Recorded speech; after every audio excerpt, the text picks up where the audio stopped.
네, 할렐루야. 우리 사왔들 한번 인사하겠습니다. 오늘도 주님이 잘해주십니다. 오늘도 주님이 잘해주십니다. 오늘 본문은 이제 아람 나라가 엘리사를 잡기 위해서 이제 도단성에 이제 도착해서 포위를 하고 있는 그런 장면인데, 오늘 열왕기하 6장 15절부터 23절까지 읽었습니다. 그런데 15절 하반절을 보십시오. 그의 사환이 엘리사에게 이르되 내 주여 우리가 어찌하리까 하니 대답하되 두려워하지 말라. 우리와 함께한 자가 그들과 함께한 자보다 많으니라 하고, 이 사환은 성읍을 에워싸고 있는 아람 군대를 보면서 이제 큰일 났다는 거죠. 그런데 16절에서 엘리사는 큰일이 아니다라는 겁니다. 왜냐하면 우리와 함께한 자가 그들과 함께한 자보다 많으니라. 근데 사환의 눈에는 안 보였잖아요. 근데 엘리사의 눈에는 그게 보인 겁니다. 그래서 17절에 기도하여 이르되 여호와의 원컨대 그의 눈을 열어서 보게 하옵소서 하니 여호와께서 그 청년의 눈을 여심해 그가 보니 불말과 불병거가 산에 가득하여 엘리사를 둘렀더라. 여기서 우리가 알 수 있는 것은 여러분, 눈에 보이는 것이 전부가 아니다라는 것을 우리가 보게 됩니다. 눈에 보이지 않는 또 다른 세계가 있다, 영적 세계가 있다라는 것을 분명히 알게 되어지죠. 여러분, 성도는 어떤 사람들입니까? 성도는 또 무엇을 믿는 사람들이죠? 눈에 보이는 것을 전부라고 믿는 사람이 아니라 눈에 보이는 것이 전부다라고 생각하는 그런 세상에서 눈에 보이지 않는 것을 바라보고 사는 사람이 성도들의 모습이죠. 눈에 보이지 않는 영적인 세계, 눈에 보이지 않는 영원한 하나님 나라, 또 영원한 천국, 또 눈에 보이지 않는 하나님, 우리는 이것을 실제요 실존이라고 믿고 그렇게 사는 사람들이 성도들입니다. 자, 그런데 오늘 본문을 보면 사환은 그걸 보지 못했는데 엘리사는 봤어요. 그리고는 결국 엘리사 말대로 엘리사가 두려워하지 않는 그런 일이 펼쳐지는데, 자, 오늘 본문에서 실상이 어디에서 잡히는가를 봐야 됩니다. 실상이 어디서 잡히는가 하면 눈에 보여지는 그 세상의 실상이 잡히고 있는지, 아니면 눈에는 보여지지 않지만 영적인 세계가 실상으로 잡히고 있는지. 그래서 오늘 본문에서 실상이 잡히는 것이 눈에는 보이지 않지만 영적인 세계의 실상이 잡히게 되는 거죠. 자, 그러면 오늘 이 시간에 우리가 한번 적용을 해본다면 내 삶은, 나는 지금 어디에 기준을 두고 살고 있는가? 눈에 보이는 것이 전부다라고 생각하고 그것 때문에 좋아했다가 그것 때문에 슬퍼했다가 또 두려워했다가, 내 사는 기준이 지금 실상이 눈에 보이지 않는 것, 우리가 믿고 있는 것, 거기에 잡히고 있는지, 아니면 내 실상이 눈에 보이는 것에만 잡히고 있는지. 여러분, 오늘 저와 여러분이 살면서 기준으로 삼아야 될 것, 눈에 어떤 모양으로 보일지라도 하나님의 말씀이 우리의 기준으로 잡히게 되기를 간절히 바랍니다. 눈에는 보이지 않지만 하나님이 일하신다고 약속하신 그 약속이 내 삶의 실상으로 잡혀지는 그런 은혜가 있게 되기를 간절히 바랍니다.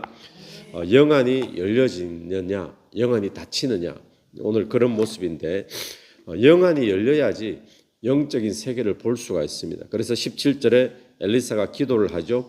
원하건대 그의 눈을 열어서 보게 하옵소서. 영안이 열려야 되는데, 우리가 영안이 열린다 그러면 꼭 무슨 환상 같은 것을 봐야지 영안이 열린다, 그런 이야기가 아닙니다. 믿음의 눈으로 볼 수 있으면 그게 영안이 열리는 거죠. 하나님의 말씀을 가지고 그 말씀을 통해서 세상을 볼 수 있으면 그게 영안이 열린 겁니다.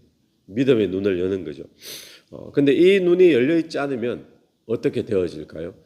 세상만 보입니다. 세상만. 이 눈이 열려져야 되는데 이 눈이 열려지지 않으니까 세상만 보이니까 세상이 나보다 큰 자가 보이고 나보다 강한 자가 보이고 또 나보다 더 높은 자가 보이고 두려워하게 되고 염려하게 되고 이렇게 되어지는 거죠.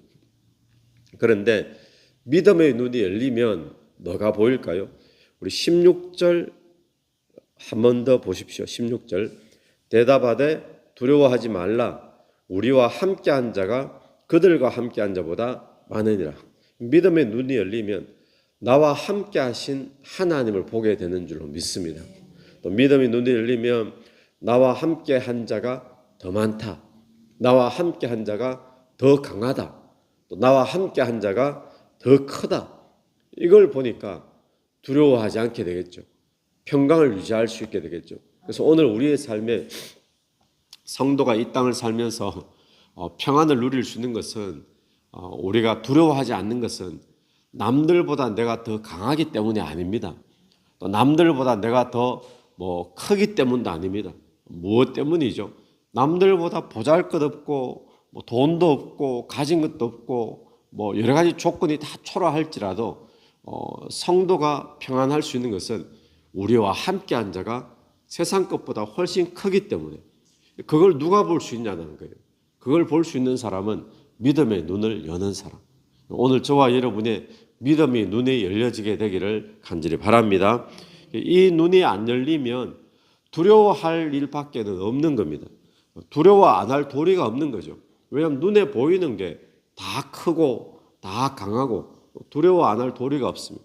믿음의 눈이 열려야 되는데 이 믿음의 눈이 열려서 보는 것을 우리는 흔히 자주 말하는 비전이라고 합니다. 비전. 이 비전이 그냥 꿈을 크게 가지고 대통령 되는 비전을 가지고 이게 세상에서 말하는 비전이지만 성경에서 말하는 비전은요. 믿음의 눈이 열리는 것을 이야기합니다. 그러니까 믿음의 눈이 열린다. 이건 뭐죠? 하나님의 말씀으로 바라볼 수 있는 거예요. 하나님의 약속을 통해서 바라볼 수 있는 겁니다. 그래서 이 믿음의 눈은 그럼 믿음의 관건인데 믿음이 언제 생기죠? 믿음은 들음에서 나며 들음은 그리스도의 말씀으로 말미암는다. 그래야 말씀을 듣고 또 말씀을 읽고 말씀을 공부하고 이러는 가운데 우리에게 믿음이 딱 생기잖아요. 믿음이 생기면 우리가 상황이나 현실을 바라봐도 믿음의 눈을 가지고 바라보게 되어지는 거예요. 믿음이 안 생기면 사환처럼 두려우면 두렵다고 또 염려면 염려된다고 계속 왔다 갔다 하게 되죠. 근데 믿음이 생기면 어떻습니까? 우리와 함께한 자가 더 크다, 더 강하다 이게 보여진다는 거예요. 믿음의 눈으로. 오늘 저와 여러분에게 믿음의 눈이 열게 해달라고 기도하고 간구하는 저와 여러분 되기를 간절히 바랍니다. 같이 기도드리겠습니다. 하나님 아버지 은혜를 감사합니다. 우리가 눈에 보이는 것 의지해서 사는 자가 아니라 눈에는 보이지 않지만 하나님의 약속대로 이루어진 것을 믿고 사는 저희들 될 수 있도록 인도해 주시옵소서. 오늘 또 우리의 삶에 영안이 열려지게 되기를 원합니다. 믿음의 눈이 열려지게 되길 간절히 원합니다. 그래야 하나님이 하시는 일을 보게 하시고 하나님 우리와 함께 하심을 볼 수 있도록 인도해 주시옵소서. 이 새벽에도 기도하며 나갈 때에 기도 속에 성령께서 역사해 주시기를 간절히 원하오며 예수님 이름으로 기도드립니다. 아멘. 오늘도 예수 이름으로 승리하시는 하루 되길 바랍니다. 아멘.